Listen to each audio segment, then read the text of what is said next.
Okay, so this question asks us about intermolecular forces, and it's telling us that intermolecular forces are what drives physical properties like vapor pressure, boiling point, viscosity. Uh, and in order to get an idea about uh, a boiling point, you have to understand intermolecular forces. So the first thing you need to do in order to figure out an intermolecular force is to draw a Lewis structure. So at this point in the game, boom, you should be able to draw all the Lewis structures based on the information given in the problem. All of these are straight chains, so there's not any branching. The alcohol group is got an OH modality, and the ether has the oxygen kind of sandwiched in between the carbons. Now, you could have moved the oxygens around on the alcohol and the ether. Maybe they came in the middle. Maybe the oxygen and the ether was in different locations. You're going to get the same, you're going to come to the same conclusion, either way you look at it. So if you came up with a slightly different structure, in other words, maybe where this oxygen is over there and the carbon and oxygen are switched, that's fine. Maybe this oxygen is over here, the OH group is in the middle, that's fine too. You're still going to come to the same conclusion. Because at the end of the day, what we really want to get an understanding on are intermolecular forces, because the intermolecular forces really dictate the physical properties. So the larger the degree of intermolecular forces, the higher or the more the molecules want to stick together in a collection of these molecules. It'll take more energy to pull them apart. And when we're talking about boiling point really is taking some molecules and pulling them apart from each other, taking them from the liquid phase to the gas phase, and they really are separated then at that point. So the more intermolecular forces present, uh, the the harder it is for that to happen, and the more energy it requires to separate them. And so ultimately, the higher the boiling point is.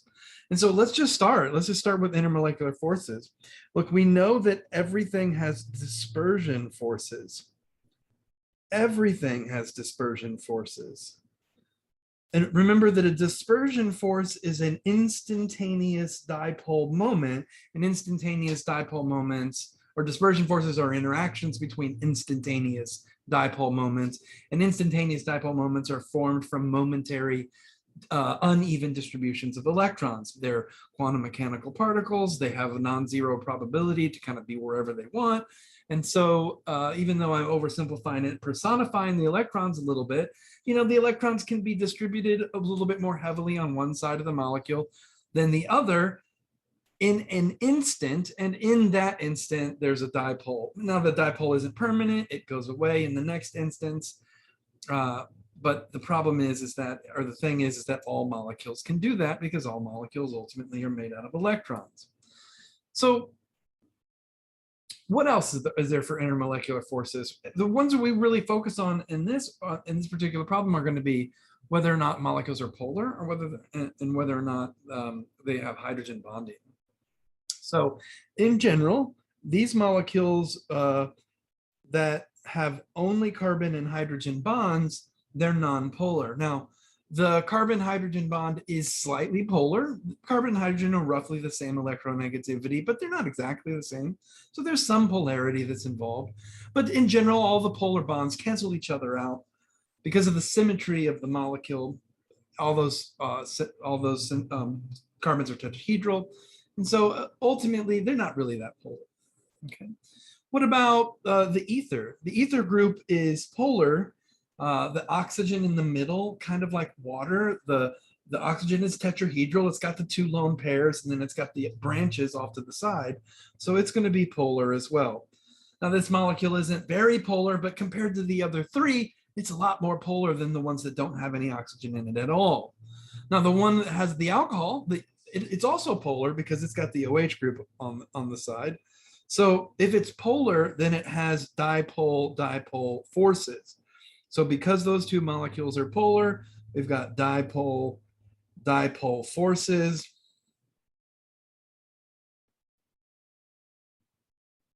And then the last force to consider is whether or not It's got hydrogen bonding. And remember, in order to have hydrogen bonding, you have to have an NH, an FH, or an OH bond. There's only one molecule here that has an OH bond, and that's the alcohol. And so the alcohol does have hydrogen bonding as well. Bonding. Okay. And so now we've listed all the intermolecular forces, and we see that the three at the bottom, the ones that just have carbons and hydrogens in them, they don't have, the only intermolecular forces they have are dispersion forces. The ether is additionally polar, so it has dipole-dipole forces, but so is the alcohol. But the alcohol's got an OH bond, so it can also do hydrogen bonding. So how do I put these things in order of boiling point? What's the lowest? What's the highest? Remember, the more intermolecular forces that are present, the more energy it takes to separate the molecules, the higher the boiling point is going to be. So how do I decide between the things that only have dispersion forces? Remember that if the molecule is larger, it's got more atoms, then there's more ability for those instantaneous dipole moments to form.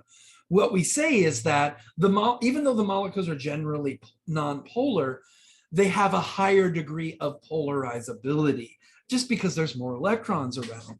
And so because of the fact that there's more electrons around, the heavier the molecule, the more atoms it has, the higher the boiling point is going to be. Now, students often simplify that and say, okay, the heavier the molecule, the more energy it takes to boil it. And, you know, maybe that's a fine way to simplify it. But at the end of the day, it's about polarizability and the electron's ability to be unevenly distributed in these London dispersion forces. So of the three at the bottom, we could say that the lowest boiling point is C2H6. The next one is C4H10, and the one after that would be C6H14. So now what about the two at the top? So now we're starting to get an order. What about the two at the top? Well, again, it really is just how many different types of intermolecular forces there are. The ether has dipole-dipole forces, so does the alcohol.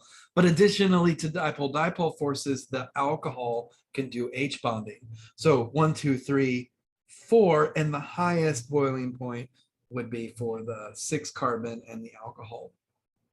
Okay, that's it. That's all there is to it.